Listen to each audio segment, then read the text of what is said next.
Welcome back, ladies and gentlemen. This is Knack. We have live tournament action coming at you right now. It is ALT-Stracraft's Open Arena. Going to be starting off here with what appears to be BearJewSlava versus...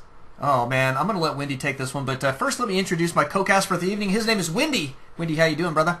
Great, man. Thank you so much for letting me co-cast tonight. Really super excited to be here. And we have RaZeNallek. I'm going to put a little accent on that. Oh, RaZeNallek. It sounds very I don't know, Russian almost. Yeah, I would say Russian, maybe Yugoslavian or Romanian, something like that. Cool. So it's almost it's kind of this the Russian versus Russian feel here between Slava, which that obviously sounds Russian too. So I don't know. This will be kind of interesting. Looks like our Russian players battling it out early on.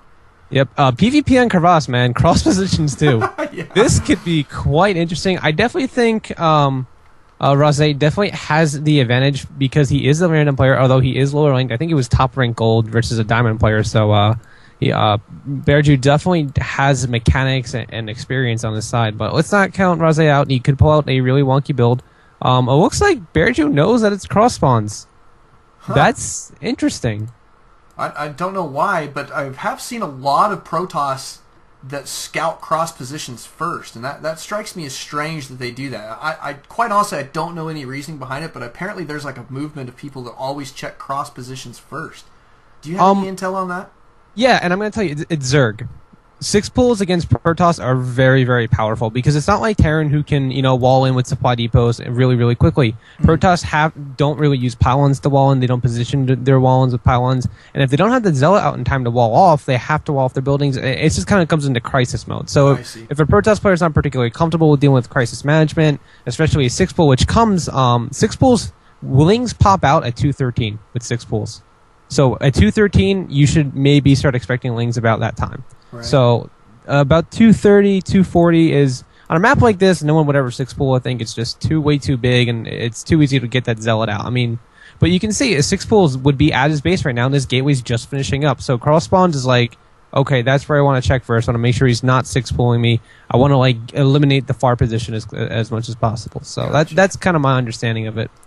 Well, that makes very, very good sense. But I mean, now that he knows his opponent is a Protoss here, he's going for what appears to be standard opener. But the interesting story here is, RaZeNallek. What are we going to call him? We got to do something shorter. I think Raze. I think maybe. I mean, I think the capitalization lends itself to Raze, but it could be Raze. Let's just call him Raze. Yeah. Now this map, I've noticed, I would say it'll be okay to go like a 3-gate robo defense because you're able to use sentries, but that can only last for so long because you have the destructible debris at your ramp. It's not like Antigo or Shakuris or anything like that where you have that really small ramp where you can just keep defend, and you can just basically starve your opponent out of that 4-gate because he's not going to have the unit composition to take out your immortals if you go for a 3-gate robo defense. However, that'll work, but only for a limited time because those destructible debris go down very, very quickly. Especially if your opponent has enough stalkers, so it kind of becomes a liability. You have to make the judgment call. Do I just straight up 4-gate, or do I go for some kind of robo play and be defensive? Or there is that backdoor expansion, so an early Nexus is even possible because it's easy to defend. You don't have to worry about it coming under siege, and you can even sentry up and defend for a little bit of time. So this map has some flexibility in terms of PvP, but it also has the possibility of just being like Tal'Darim, where it's a straight 4-gate versus 4-gate because you can't defend your main. Right, because that high ground advantage. But yeah, I mean, on this one it is fairly defensible here, and but like you say, if they focus on taking those rocks out right away, then it can be problematic for you. Yeah, I like what BearJewSlava is here. He's poking up. He's just going to run away. That Stalker probably won't chase you too far, so he is good there. It looks like he has thrown down a Robo Bay. His opponent has going up to 3-gate. So it's going to be 2-gate. Now just turned up a 3rd-gate. So 3-gate Robo versus 3-gate. As long as BearJewSlava is aggressive in this position, he will be in great shape to take his opponent out very early. Because I don't know if you know, Immortals are amazing against any kind of destructible debris, buildings. They just take it out so fast because they do so much damage with their attack against armored. Yeah. So I just saw now out on the live stream that Falcon fan knows this, or knows our green player here. He calls him Nallek, so we're going to call him Nallek. Nallek? Yeah. All right. knows him as All right. Nallek. Somebody knows him as that. We might as well call him that. And he says he's fighting, so that makes me happy here. And he's got a robotics facility on the way as well, so it is 3-gate robo versus 3-gate robo. But now, you tell me, Wendy, I personally don't like the timing of this robotics. It seems to be a little bit late in this scenario. And he's also going for this expansion here. And he's the thing that I dislike about that is he's kind of playing blind at this point. So, I mean, being behind on the robo and taking an expansion at the same time seems a little risky to me. Yeah, I definitely have to disagree with Nallek's decision making here. Generally, if you're going for any kind of robo play, you want to go 1 gate, then your robo, and then your 2 additional gates. If you're going to go for a 3-gate robo play, that's essentially because you want to start getting immortals and observers out as soon as possible. Right. Because you need those are your defensive units. You want your observer for vision to know when your opponent is coming, especially if he's going for some kind of blink play. Then observers have even more of a crucial role. But you need to crank out immortals. Immortals take a good amount of time to build almost a full minute. Even with Chrono Boost, it feels like it takes an ages. I know BearJewSlava has thrown down his own expansion, so this is and I have to point out, look has gone down for Nallek. Look what has gone down in his base, the Colossus Den. Ah, cool. So 2 base here, and he is getting that down in fairly good time. And I guess I will have to say, in his defense, he did not get supply blocked here, which we've seen actually BearJewSlava get supply blocked here just a couple times now, just barely getting himself unsupply blocked there. Yeah, and he's still Nallek's been doing a great job. He's got a great unit composition here. Yeah, it looks like looking at the unit counting station, 3 zealots to 2, and 1 immortal apiece, 3 stalkers for BearJew and 6 for Nallek. BearJew has 3 sentries though, so that will play a bigger role in the defensive standpoint if Nallek was to go on the offensive. But I have to say, Nallek, for being the lower ranked player, higher food count, more workers, better unit composition. Earlier expansion timing, I have to hand it to him. It's pretty impressive. I mean, he just may be one of those guys who prefer Protoss despite being random. Like, he's one of those guys. Like me, I'm a random player, but Zerg is definitely my best race. And if you look in the middle of the map, you see 2 observers doing the courtship dance here. Yeah. I don't know if you're familiar with this practice, but it's when 2 observers go side by side and get to know one another. Yeah, BearJew did back out there fairly quickly. He didn't want to have his observer sniped. And that's another play that we've seen a lot more frequently is when as soon as they scout another observer, that they back turn away. around. Yeah, they turn around because they know that a lot of the time stalkers are going to be right behind. Yeah. Now, you're a Protoss player, correct, right? Yes. How do you feel about BearJewSlava's option to go with the upgrades? Do you think this is going to scale well with his unit composition, especially since he's going for Colossi, especially since he has an Immortal out? Do you think that's a better decision, or do you think you should have focused more into getting out gateways and unit production?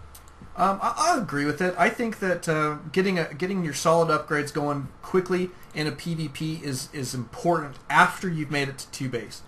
If you're just on 1 base, there's not any real reason to be getting upgrades. And see, This is the problem. The biggest problem here for BearJew is that he's supply blocked again and chrono boosting out his robotics facility while he's supply blocked here. And it's things like this that are gonna start to eat away at him. And notice that he did take out his own rocks, which I kind of disagree with that as well. But he's going for a push here, and quite honestly, I don't expect this to go well for him. Oh, he did pick up the observer of BearJewSlava. I think that was an observer went down. That's a pretty big pick.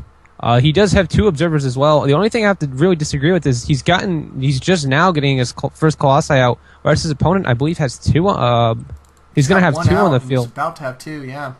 Yeah, and his opponent as well, just getting his +1 armor. +1 armor is about done. I really think that BearJewSlava should wait till his +1 armor is done. He's going to have a big upgrade advantage there, and he's going to have equal amount of Colossi. I think he should definitely wait.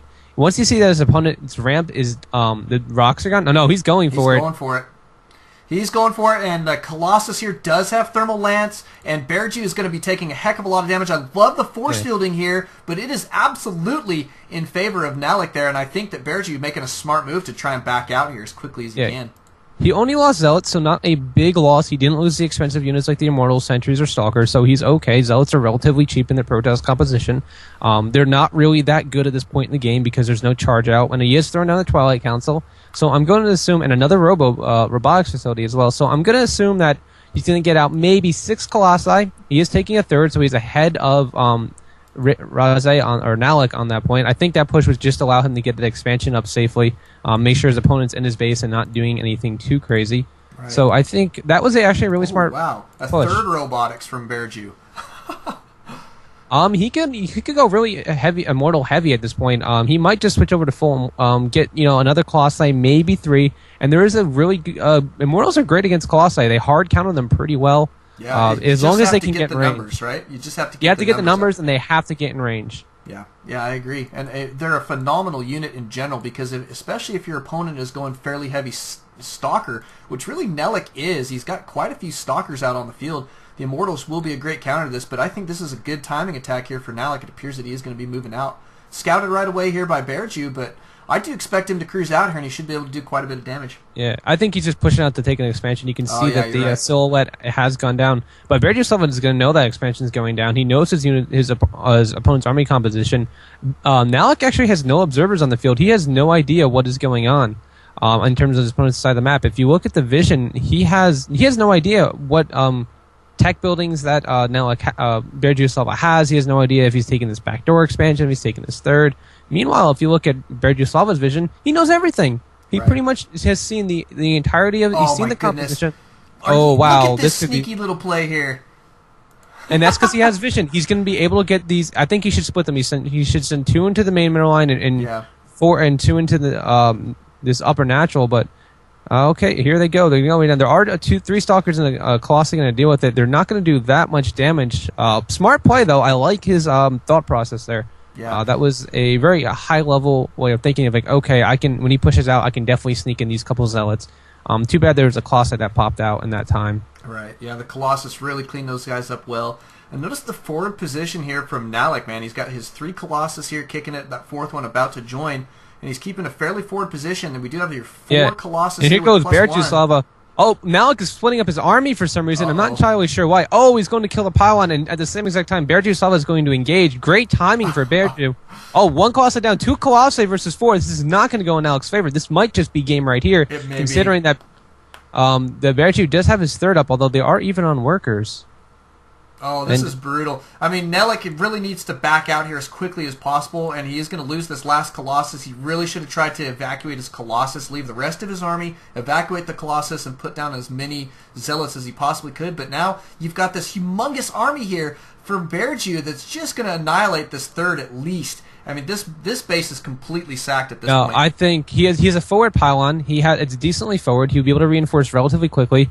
He's going to at least take out the 3rd, and I think he can just steamroll his way right into the main. Look at the supply for Nallek, 45 to 129. BearJew has just started to dominate this game instantly, and it's all because of, in PvP, if your army does not engage the other army, it's the other army with the full extent of its power, you're going to lose, because Protoss is just so cost efficient with its units. And GG, well played coming out of Nallek. Wow. Great game. Thank you guys for coming out. Thank you guys for watching.